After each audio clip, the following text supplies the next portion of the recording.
Então vamos entrar neste tempo da Quaresma e da Páscoa, que já estão, nos instantes, já estão mesmo aqui à porta. Este ano é até relativamente mais cedo do que, por exemplo, o ano passado. E o que é este tempo da Quaresma? O que é que isto também nos ajuda a perceber? Vai ser um tempo de deserto. Esta é a grande imagem do tempo da Quaresma. Um tempo em que paramos, refletimos, é um tempo de reflexão, é um tempo para mudar aquilo que em nós é preciso ser mudado e obviamente nenhum de nós é perfeito. E eu penso que mesmo as crianças percebem que há coisinhas que elas também reconhecem que podiam ser feitas de outra maneira, que às vezes podiam ter outro comportamento e, portanto, a Quaresma também pode ser este tempo de uma certa chamada de atenção. Mas, sobretudo, a Quaresma há de ser um tempo de aceitar as contrariedades, as dificuldades da vida, porque todos as temos e também as crianças têm, e aliás, neste tempo de confinamento, que para elas certamente queriam estar umas com as outras, como nós, aliás, porque faz parte de sermos humanos esta presença, mas aceitar com alegria também, com coragem, com esperança, estes tempos às vezes não tão fáceis. O tempo da Quaresma é também o tempo da oração, do jejum e da esmola, se bem que não irei explorar tanto esta vertente. Este ano, a Quaresma vai começar, a quarta-feira de cinzas, a 17 de fevereiro. Por isso, é assim, eu também, tal como a irmã, eu não sou vidente, eu não vejo o futuro. Mas tudo aponta para que comecemos em confinamento, não é? Em que se mantenha este tempo. Não temos a certeza, mas já está mais ou menos a ver. A Quaresma são 40 dias. É uma alusão aos 40 anos do povo judeu no deserto e aos 40 dias de Jesus no deserto, em que Jesus foi tentado no deserto. O deserto, porquê a imagem do deserto? Porque a imagem do deserto é a imagem da reflexão, de um tempo, não é fácil. Andar no deserto não é fácil. É seco e é exigente, mas às vezes também precisamos disso. A nossa vida tem todo o tipo de momentos. O tempo da Quaresma vai da quarta-feira de cinzas ao domingo de Ramos, que este ano é a 28 de março. Depois do domingo de Ramos, aí acaba a Quaresma, começa a Semana Santa e a Páscoa este ano será a 4 de abril. E então nós temos a Quaresma e temos que termina no domingo de Ramos. E o que é o domingo de Ramos? O domingo de Ramos é aquele momento em que Jesus entra em Jerusalém e em que ele é acolhido com hossanas, precisamente pelas crianças, sobretudo, não só, mas também. As crianças, diz assim o Evangelho, como vemos aqui, todos, o Evangelho de Mateus, diz assim: trouxeram a jumenta e o jumentinho, puseram as suas capas sobre eles e Jesus sentou-se em cima. Uma grande multidão estendia as suas capas no caminho. Outros cortavam ramos das árvores e espalhavam-nos pelo chão. E todos, quer os que iam à frente, quer os que o seguiam, diziam em altos brados: Hossana ao filho de David, bendito seja aquele que vem em nome do Senhor, Hossana nas alturas. Quando Jesus entrou em Jerusalém, toda a cidade ficou em alvoroço. Quem é este? Perguntavam. E a multidão respondia: é Jesus, o profeta de Nazaré da Galileia. Vejam, Jesus é aquele que congrega, que traz, numa fase inicial, uma enorme felicidade. Mas também o caminho que Jesus tem para nós também é exigente. E por isso não fica apenas por aqui, mas continua. E nós temos o chamado Tríduo Pascal. E o Tríduo Pascal o que é? É quinta-feira da Semana Santa, é quinta, sexta e sábado. A partir do final da tarde do sábado já é a Páscoa, a Vigília Pascal, não é? Mas este Tríduo Pascal, estes 3 dias intensos, vejam, Jesus entra em Jerusalém no domingo de Ramos. Até aqui estávamos no deserto.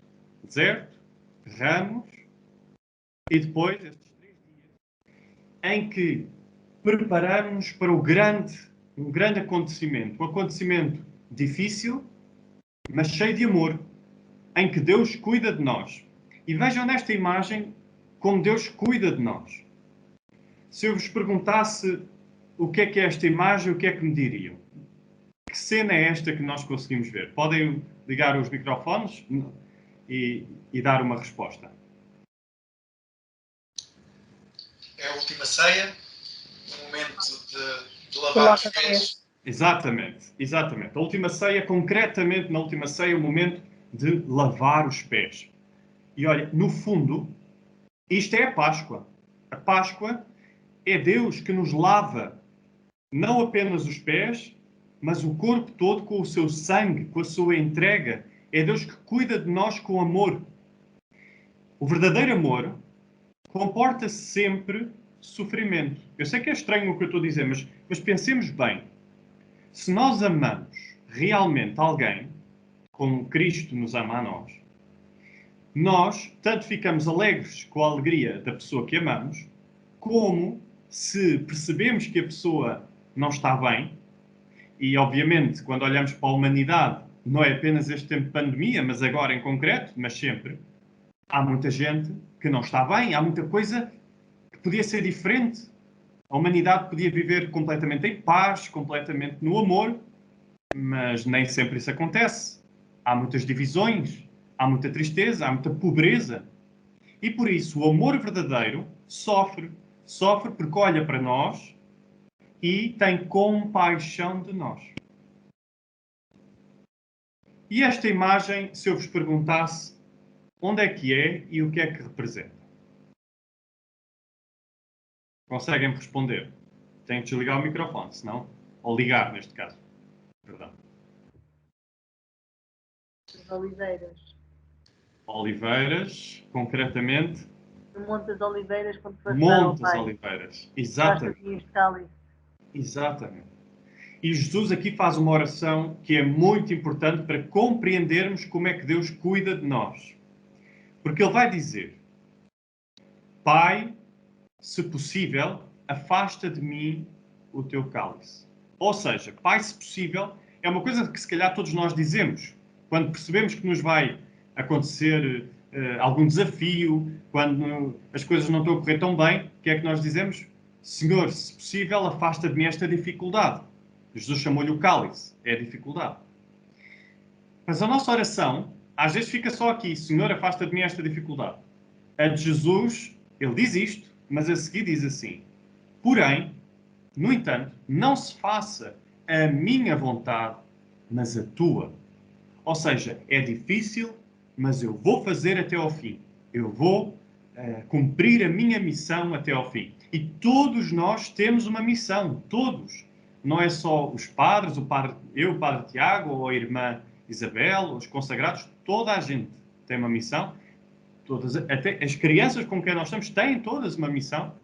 E é nessa missão que às vezes não é fácil, outras vezes tem momentos maravilhosos, momentos extraordinários, que o Senhor nos pede para cumprir. E depois deste momento, o que é que vai acontecer? A Jesus, há um apóstolo que lhe vai fazer uma coisa.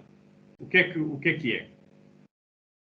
Vai fazer com que ele seja entregue. O que é que ele faz?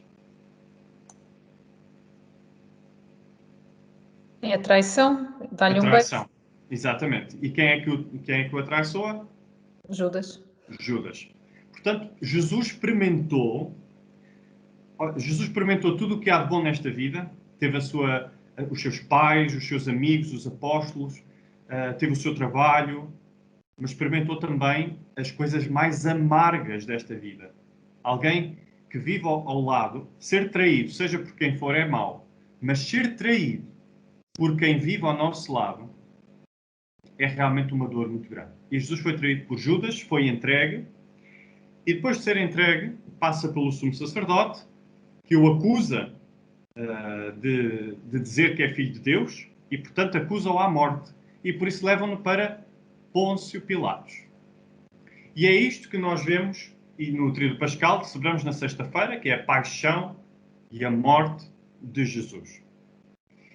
E nesta cena, em que vemos Pôncio Pilatos a apontar para Jesus, digam-me uma coisa. Pôncio Pilatos via culpa em Jesus ou não? Não. Então o que é que o leva a acusar Jesus? A pressão dos outros? Exatamente, a pressão dos outros.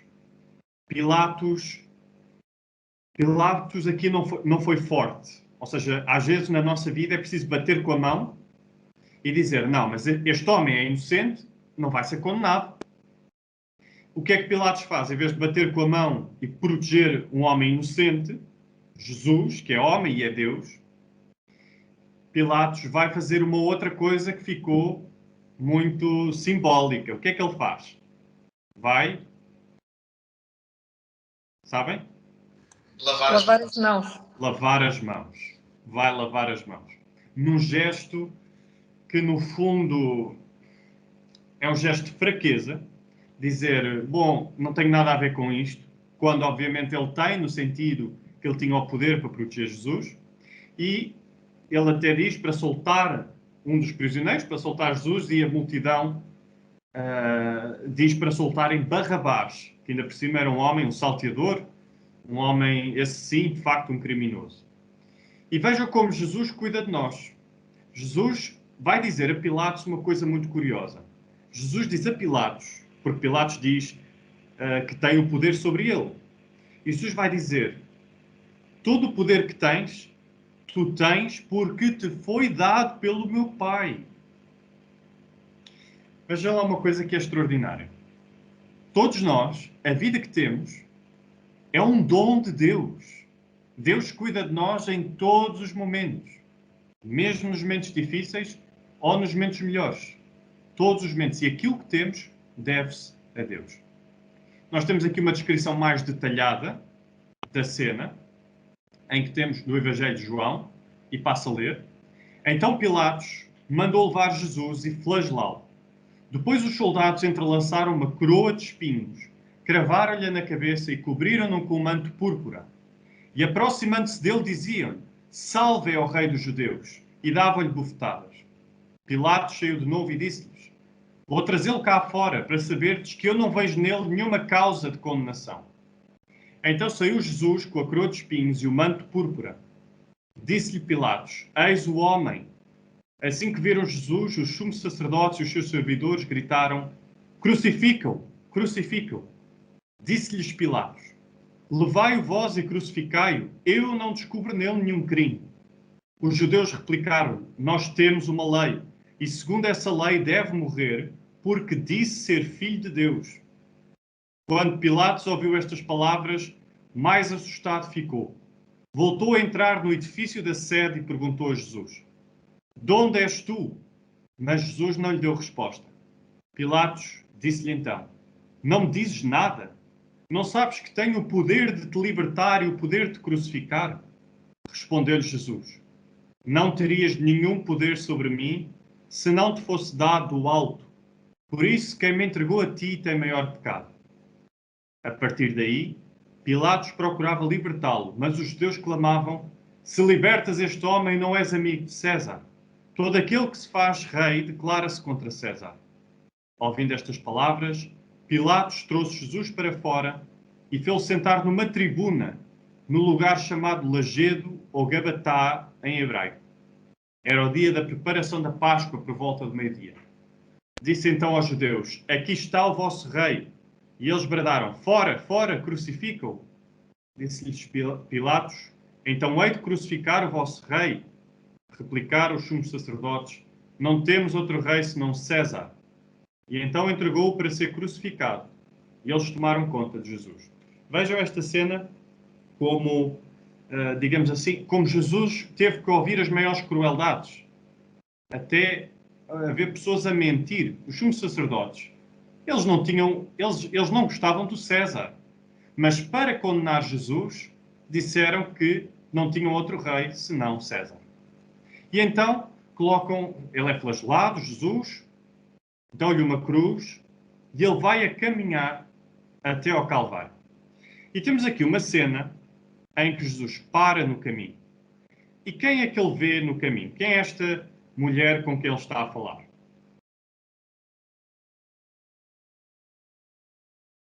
Podem responder. Madalena. Maria Madalena. Não? Maria. É Maria. Sim, é Maria. Se tivesse um lenço, podia ser Santa Verónica. Santa Verónica limpou o rosto de Jesus com um lenço. Neste caso é Maria. Maria, Deus cuida de nós e dá-nos uma mãe. E Jesus teve sempre a presença da mãe. E podiam perguntar, então e a presença do pai, São José? Daquilo que se imagina, que se possa saber, é que provavelmente José teria falecido antes ainda da paixão, portanto, antes ainda, se calhar, da pregação de Jesus. Não era... Naquele tempo acontecia, mesmo que São José não fosse um homem muito velho, mesmo às vezes sendo jovem adulto ou um adulto, infelizmente naquele tempo era assim, as pessoas morriam com muita facilidade. Mas temos aqui esta prova de amor. Nos momentos de maior dor, Maria. Nesta imagem, quem é este homem que está a ajudar Jesus? Sabem dizer? Não, de Cirene. Simão de Cirene, muito bem, muito bem. Ele era apóstolo? Pergunta, ele era apóstolo? Não. Não. Então estou a ver a crueldade da cena, a bondade da cena, mas ao mesmo tempo a crueldade. Jesus, no momento em que precisa de mais ajuda, quem o ajuda a levar a cruz não foram os apóstolos. Foi um homem que ele provavelmente nem conhecia, Simão de Cirene, que acabou por ajudar. E temos aqui o relato do Evangelho de São Marcos. Levaram-no então para o crucificar. Para lhe levar a cruz, requisitaram um homem que passava por ali ao regressar dos campos, um tal Simão de Cirene, pai de Alexandre e de Rufo, e conduziram-no ao lugar do Gólgota, que quer dizer lugar do crânio. Vejam que este homem nem sequer estava a dar-se conta do que estava a acontecer. Ele estava na sua vida, no seu trabalho. Foram os romanos que viram que Jesus tinha caído já 3 vezes. Jesus caiu 3 vezes e levantou-se. E que perceberam que Jesus não ia conseguir levar a cruz sozinho. E pediram a ajuda deste homem. Vejam a solidão. Nós estamos no tempo de confinamento e muitas vezes fala-se na solidão. E é verdade. Mas veja a solidão que Jesus não terá sentido quando os seus melhores amigos, aqueles com quem conviveu, não estavam ao lado dele neste momento. E então Jesus é crucificado. E temos Jesus na cruz. E eu agora gostaria que me identificassem estas personagens que estão ao lado de Jesus. Conseguem? Maria, Madalena. Maria, à esquerda. Maria Madalena em baixo. E à direita? João. João, muito bem. Muito bem. Então esta é a cena, digamos, é o clímax. É a cena derradeira. É o ponto mais forte. É Jesus na cruz, onde ele morre.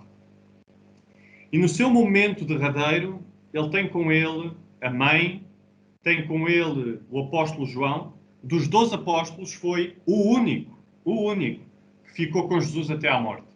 Os outros fraquejaram. Isto também nos mostra que ser santo, os apóstolos não eram perfeitos. Ser santo não é uma perfeição. Ser santo é, e isso vamos ver depois em Pedro, que se arrepende, que pede perdão a Jesus. Ser santo é, mesmo que possamos cair, é levantar-nos. É cair, mas é saber se levantar e voltar e fazer cada vez melhor com a graça de Deus, com a força de Deus. E temos então estas personagens que são reais, que estiveram ao lado de Jesus no momento mais crítico da vida dele. E que nos mostra que a solidão de Jesus que teve, e ele próprio diz, meu Deus, por que me abandonaste? Ele sentiu uma solidão, mas Jesus ao mesmo tempo estava acompanhado.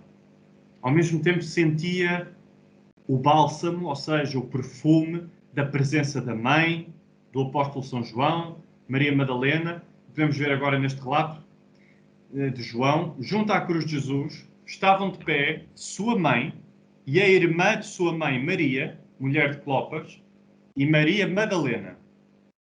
Então Jesus, ao ver ali ao pé a sua mãe e o discípulo que ele amava, disse à mãe: Mulher, eis o teu filho. Depois disse ao discípulo: Eis a tua mãe. E desde aquela hora, o discípulo acolheu-a como sua. Como vemos, João, o discípulo amado, porquê? Porque era o mais novinho e foi aquele que realmente ficou ao lado de Jesus nos momentos mais difíceis. Vemos, e aqui é o que é o curioso que eu vos queria falar. Deus cuida de nós, mas nós somos chamados a cuidar de Deus também. João, Maria Madalena cuidaram de Jesus. No momento mais difícil, no momento da paixão, cuidaram do Senhor. Jesus quer e cuida de nós todos os dias, mas Ele também quer que cuidemos dele. E agora podem perguntar, mas como é que se cuida de Jesus? Com a oração, com a caridade, o amor aos outros. É isso, é trazer o reino de Jesus. Mas depois ainda temos aqui uma outra personagem muito importante. Se eu vos perguntar, olhando agora para esta cena, desta perspectiva, quem é que está crucificado ao lado de Jesus? Os outros dois ladrões, chamados o bom ladrão e o ladrão. Ok, muito bem. Certíssimo, certíssimo. Já agora, por curiosidade, sabem qual é que era o nome do bom ladrão? Alguém sabe dizer? Não. Não. Pergunta para os pontos todos. Quem souber responder o nome do bom ladrão recebe. Estou a brincar. Olhem, de facto... Simas? Como? Simas? Não. É quase, é quase. Sim, mas é agora o virologista está sempre a aparecer. É Dimas, mas é quase. São Dimas. O nome dele não está na Bíblia, mas encontra-se entre os primeiros cristãos nos relatos dos primeiros cristãos. Portanto, está na tradição da Igreja. São Dimas. Muito bem. Do Evangelho de São Lucas temos este relato, deste momento. Quando chegaram ao lugar chamado Calvário, crucificaram-no a ele e aos malfeitores, um à direita e outro à esquerda. Jesus dizia: Perdoa-lhes, Pai, porque não sabem o que fazem. Depois deitaram sortes para dividirem entre si as suas vestes. O povo permanecia ali a observar, e os chefes zombavam, dizendo: Salvou os outros, salve-se a si mesmo, se é o Messias de Deus, o eleito. Os soldados também troçavam dele. Aproximando-se para lhe oferecerem vinagre, diziam: Se és o rei dos judeus, salva-te a ti mesmo.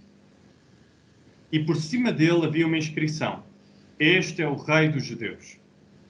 Ora, um dos malfeitores que tinham sido crucificados insultava-o, dizendo: Não és tu o Messias? Salva-te a ti mesmo e a nós também. Mas o outro, tomando a palavra, repreendeu: Nem sequer temes a Deus, tu que sofres o mesmo suplício. Quanto a nós, fez-te justiça, pois recebemos o castigo que as nossas ações mereciam.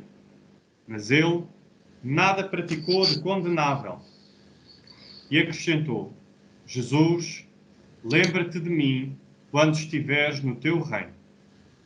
Ele respondeu-lhe: Em verdade te digo, hoje estarás comigo no paraíso. Então nós vemos esta cena belíssima, maravilhosa. Jesus, no meio dos sofrimentos, no meio das dificuldades, o que é que Jesus faz? Jesus está preocupado com os outros. Jesus está preocupado em salvar-nos a nós. E disse a este homem, que é conhecido como São Dimas, um homem que cometeu crimes, ele não estava a ser crucificado por nada. Ele cometeu os seus crimes, tanto que ele diz que acha que era justo para ele e para o outro. Mas Deus perdoa.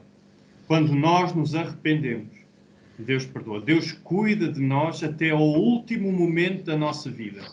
E isto é maravilhoso, porque significa que ninguém está condenado à partida. Deus quer salvar toda a gente. Este é o desejo de Deus.